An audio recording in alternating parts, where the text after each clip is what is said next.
Magandang araw mga bata. Ikinagagala ko kayong makita. Handa na ba kayo? Bago tayo magsimula, ay nais ko munang ipakilala ang aking sarili. Ako nga pala, si John Erickson, si Roa. O pwede niyo rin akong tawagin si Teacher Sean.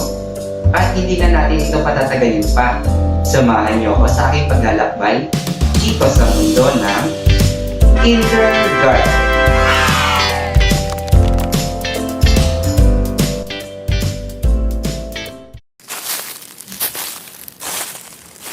Uy, mga ka-kinder! Pwede niyo ba ako samahan? Gusto ko kasing makakita at makatuklas ng iba't ibang uri ng mga hayop dito sa ating kapaligiran. Maaari niyo ba akong samahan? Kung ganon, halika na, sabayan niyo ako sa aking paglalakbay.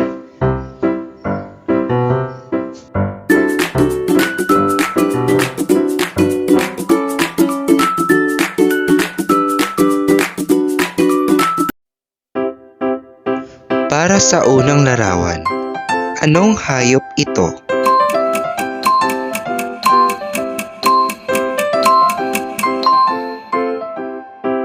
Kung ang sagot mo ay isda, tama ka. Para naman sa kanyang kulay, ano ang nababagay para rito?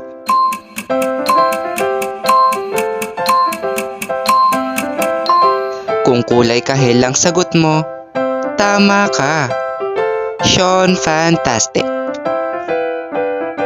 Para naman sa susunod na larawan, anong hayop naman kaya ito?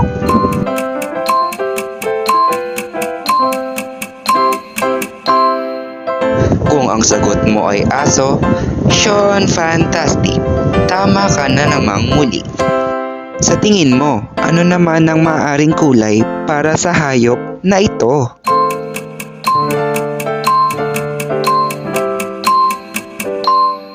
Kung ang sagot mo ay color brown o kayumanggi sa Tagalog, tama ka na naman.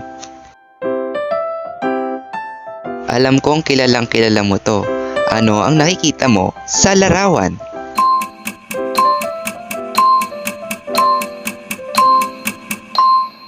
Kung ang sagot mo ay koneho, napakahusay. Ano naman ang kulay ang para sa kanya?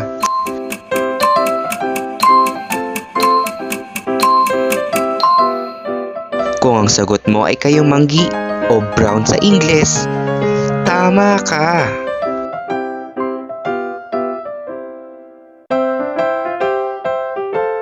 Kilala mo ba silang lahat? Tukuyin natin sila isa-isa.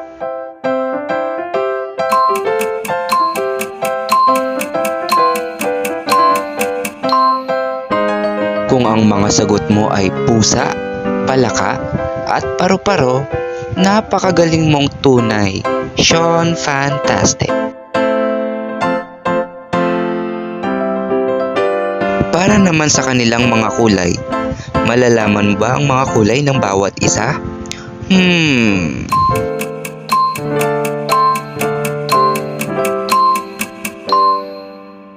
Kung nandito ang inyong mga sagot, palakpakan nyo ang inyong mga sarili.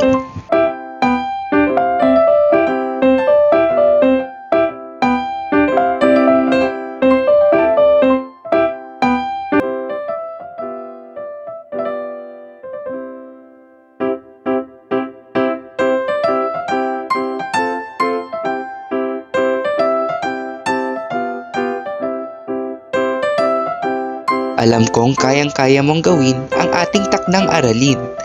Kaya binabati kita na napagtagumpayan mo ang ating aktibidad tungkol sa mga hayop. Dahil dyan, bibigyan kita ng Sean, fantastic. Nandito pa rin tayo sa mundo ng kindergarten. Naririnig niyo ba yun mga ka-kinder? May iba't ibang uri ng mga hayop. Tara, puntahan natin.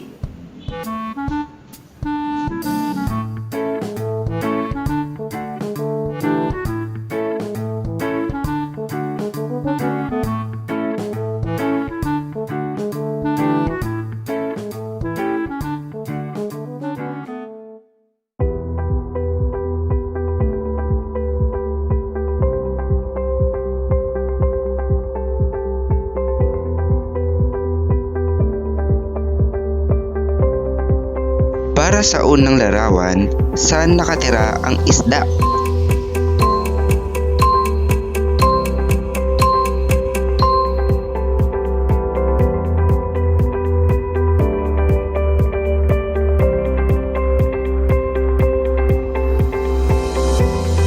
Sa tingin nyo, ang hipon kaya, saan kaya siya naninirahan? Malalaman nyo ba?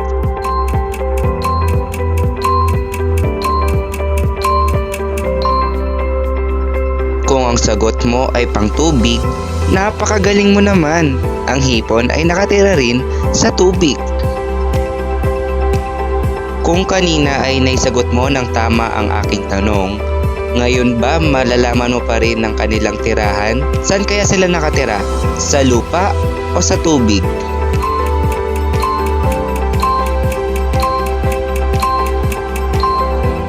Napakagaling mo naman, Kakindar!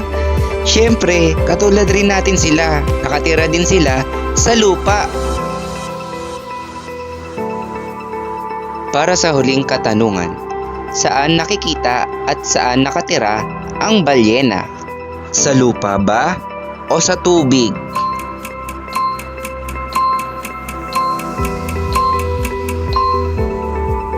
Kung ang sagot mo ay pangtubig, tama ka na namang muli. Sean Fantastic. Para naman sa inyong takdang aralin, matutukoy nyo ba kung saan sila nakatira?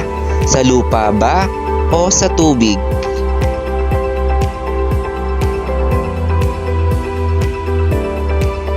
Ayan mga kakindar, naibalik na natin sila sa kani-kanilang mga tirahan. Kaya bibigyan ko kayo ng malaking Sean Fantastic. Oh, nandyan pa pala kayo mga kakindar. Nakikita niyo ba tong hawak ko? Siya ang aking alaga. Ang pangalan niya ay si Turkey. Ito ay isang malambing at mabait kong pusa. Lagi ko siyang pinapakain, pinapaligo, at syempre, minamahal ko na rin siya at tinuturing parte ng aming pamilya. Kayo, anong kwentong pag-aalaga niyo sa mga alaga niyong hayop? Share niyo naman. Ito ang mga halimbawa ng mga nagpapakita ng tamang pag-aalaga sa inyong mga alagang hayop.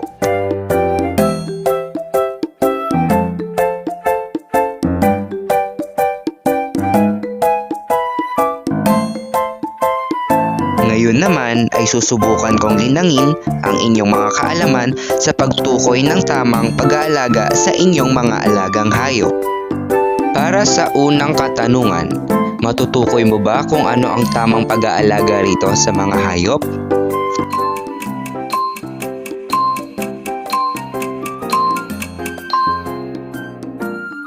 Kung ito ang iyong sagot, tama ka! Ibig sabihin, marunong kang mag-alaga ng iyong alagang hayop. Para naman sa inyong takdang aralin, basahin ng panuto.